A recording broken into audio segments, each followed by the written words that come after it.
Alhamdulillah. Baik, untuk jamaah yang baru bergabung hari ini kita sedang membahas tema visi misi foya-foya. Masya Allah. Nah baik jamaah, seperti yang tadi sudah Habib katakan, insya Allah kita akan menjawab pertanyaan dari jamaah betul, nih. Masya Karena banyak Allah. sekali nih pertanyaan yang masuk. Langsung aja yuk kita bacakan. Assalamualaikum Ustadz, bagaimana hukumnya jika kita sudah tidak mempunyai orang tua, jadi kita membiayai kehidupan kita sendiri, tapi uang yang kita peroleh itu kita titipkan kepada saudara kita agar bisa mengelola uang tersebut untuk keperluan sehari-hari di rumah. Tetapi jika kita meminta uang itu semisal untuk membeli sesuatu yang amat sangat dibutuhkan, tetapi orang tersebut tidak memberikan uang tersebut dengan alasan kita itu boros. Nah, bagaimana nih Ustadz cara menyikapinya sedangkan kita meminta sudah secara baik-baik dan jika dipikir-pikir kan itu uang kita juga Ustadz. Mohon bimbingannya Ustadz. Nah Ustadz Zalulu gimana nih? Ini jadi karena orang tuanya mohon maaf sudah tidak ada. Jadi Dia anak titipkan yatim nih ya. uangnya nih. Saudaranya. Nah ya saudara, mungkin bibinya, mungkin siapa. Tapi pas begitu minta, nah dibilangnya katanya dia boros. Jadi gimana saya? Boleh penjelasannya ya, silakan Ustazah. Mohon izin Ustadz. Jadi kalau kita yang namanya memang tidak ada orang tua, kan pasti wakil daripada orang tua kita adalah saudara kita. Mungkin abang kita, mungkin kakak kita. Dan ini memang sudah ada di dalam yang namanya syariat Islam. Tapi ketika kita titip duit ini, padahal kan yang namanya seorang kakak atau seorang saudara itu yang namanya membimbing adik-adiknya. Tapi ketika kita minta malah ditahan sama dia. Ada dua jawaban. Jawaban pertama mungkin aja kakaknya tahu bahwa kita mungkin boros. Maka dia hati-hati ngasihnya. Nih diiti-iti tau kan, nih sedikit-sedikit. Karena dia tahu mungkin kita boros. Walaupun boros itu nanti kan kita akan lihat boros menurut versi kakak kita apa kita. Kan gini. Nah kalau ternyata dia tahan-tahan bilang aja sama kakak, kak ini tuh aku butuh banget bukan membuat boros. Karena apa? Mungkin boros menurut kakak tapi ini sangat saya dibutuhkan. Jadi omongin aja dulu. Karena apa? Yang namanya orang beriman adalah aufu bil uqud. Penuhilah janji-janji. Jadi kita cuma nitipkan nanti kakak tolong kasih. Ini yang pertama. Yang kedua mungkin bulan ini dia gak kasih. Saya sudah titip gaji saya. Besok jangan titip lagi. Nah, kenapa? Kan kita sudah bekerja, kita sudah dewasa. Kecuali kalau kita memang masih kecil, mungkin kita titipkan kepada saudara kita. Masya gitu. Allah. Ke pertanyaan berikutnya ya. Ini dari Instagram @hamba_Allah. Assalamualaikum Ustadz. Waalaikumsalam warahmatullahi wabarakatuh. Bagaimana cara saya sebagai anak mengingatkan orang tua saya, kebetulan papa saya yang masih suka foya-foya sama teman-temannya. Nah papa saya ini udah gak kerja dan ibu saya yang kerja dan bentar lagi mau pensiun. Kasihan ibu saya. Sampai menyerah ngomongin papa saya. Kadang kalau nggak dikasih uang dia banting semua barang di rumah. Apa yang seharusnya saya lakukan Ustadz?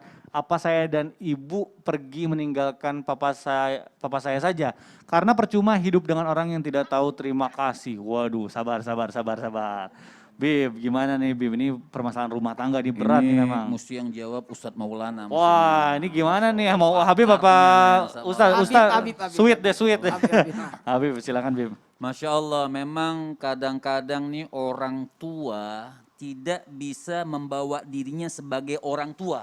Nah, Cakep. artinya bukan berarti terus orang tua terus itu betul. Kalau salah ya katakan salah. Nah, cuman memang terkadang cara menyampaikan yang harus dengan tata cara. Enggak juga misalnya mau ayahnya, wah begini, A sampai Z bingung ayahnya. Hanya lempar-lempar barang ayahnya kan.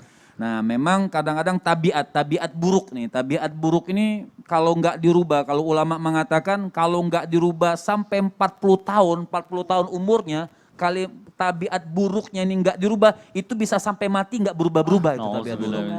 Sampai 40 berarti? Dari umur 40, jangan sampai nunggu Dari. 40 juga Aduh, gitu. jangan Itu sampai. batasannya istilahnya.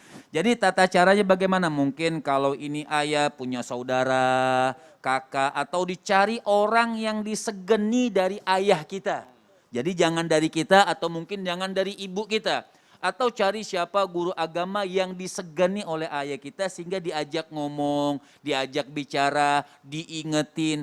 Kalau juga masih begitu ya punya dua opsi, artinya jangan sampai salah mengerti, artinya terus sabar kita insya Allah dibalas pahala oleh Allah Subhanahu wa Ta'ala. Kalau tidak sabar mungkin diambil eksekusi yang memang bikin jerah seorang suami ini, tapi tetap dengan cara yang bagus, cara yang baik. Misalnya dilaporkan ke KUA, nanti KUA yang panggil, bukan untuk cerai. Bukan untuk kita cerai. melapor ke KUA memang ke Goldi Hanya Hukum untuk agar dipanggil untuk dinasehati. Baik ya, kita lanjut ke pertanyaan berikutnya. Ini dari Instagram @kain27. Assalamualaikum Ustadz, saya mau tanya, saya kan sekarang ini kerja jadi saya udah punya penghasilan sendiri dan saya bisa mencukupi kebutuhan saya sendiri tanpa minta orang tua. Terus kalau saya belanja untuk kebutuhan saya sendiri, suka ada yang bilang, ih dia mah boros belanja terus. Tapi kan saya beli ini tuh pakai hasil kerja keras saya. Tapi kenapa ada aja yang bilang kayak gitu? Apakah apa yang saya lakukan itu pemborosan Ustadz? Mohon penjelasannya. Nah ini boleh dijawab sama guru kita Ustadz Maulana. Baik, Silakan. bismillahirrahmanirrahim. Ukuran boros itu gimana sih sebenarnya?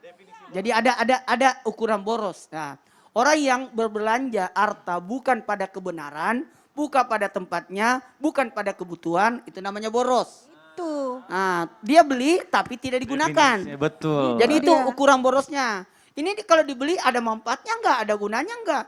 Apa cuma disimpan aja terus tidak dimanfaatkan? Karena segala sesuatu kan akan diminta pertanggungjawabannya. Nah, kemudian tidak dapat mengimbangi, menakar atas kemampuan diri.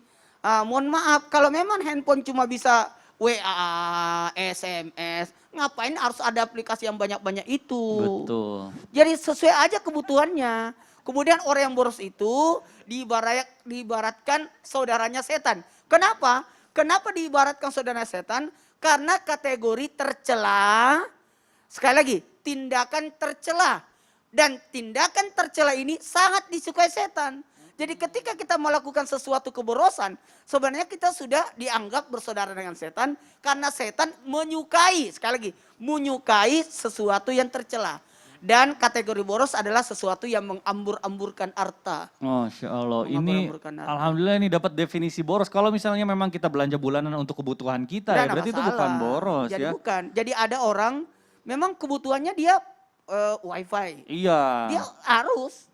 Kebutuhan sepatu buat rumahnya, kerja, ya. misalnya jam tangan. Ya, contoh, Habib kebutuhannya banyak. Masya Allah, benar. Beda dengan kebutuhan saya. Jamaah mudah-mudahan meskipun belum semua bisa dijawab, tapi mudah-mudahan tadi mewakili dari semua pertanyaan jamaah. Alhamdulillah. Baik jamaah, tidak terasa nih kita sudah mau di penghujung acara, tapi sebelum kita tutup, insya Allah kita akan berdoa dulu dan dipimpin oleh guru kita Habib Muhammad. Silakan Habib. Bismillahirrahmanirrahim. Alhamdulillahi rabbil alamin. Allahumma salli wa sallim ala sayyidina Muhammadin wa ala ali sayyidina Muhammad. Amin. Ya Allah, berikan kami rezeki yang halal, rezeki yang Engkau ridhai ya Allah, dan jauhkan kami ya Allah, ya Rahman, ya Rahim daripada sifat mubadzir yang dilingkukan oleh Allah Subhanahu wa taala, dimasukkan daripada keluarga syaitan atau saudaranya syaitan. Jauhkan kami daripada gerak-gerik syaitan ya Allah. Allahumma inni as'aluka ismatan minasyaitan wa awliyaih wa junudih wal aunani nafsi ammarati bisu wal ishtighala bima yaqarribuna ilaika zulfa ya dzal jalali wal ikram. Engkau yang maha rahim, engkau yang maha rahman.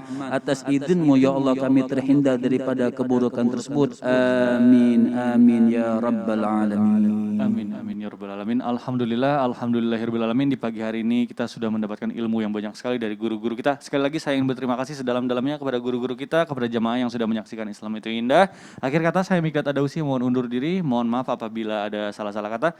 Wabillahi taufik wal hidayah. Wassalamualaikum warahmatullahi wabarakatuh. Waalaikumsalam warahmatullahi wabarakatuh. Ketika sholat di masjid, apakah ya dalam hal ini orang tua atau anak tersebut harus langsung membatalkan sholat atau ya bagaimana nih? Apa diteruskan sholatnya? Karena kita kan nggak tahu nih di belakang kita siapa atau bagaimana. Kalau kita lagi sholat, belum kelar sholat, tahu-tahu sudah datang azan untuk sholat berikutnya. Apa yang mesti kita lakukan? Berhenti sholatnya, nanti lanjut berikutnya qadha atau tetap lanjutin? Azan juga tetap.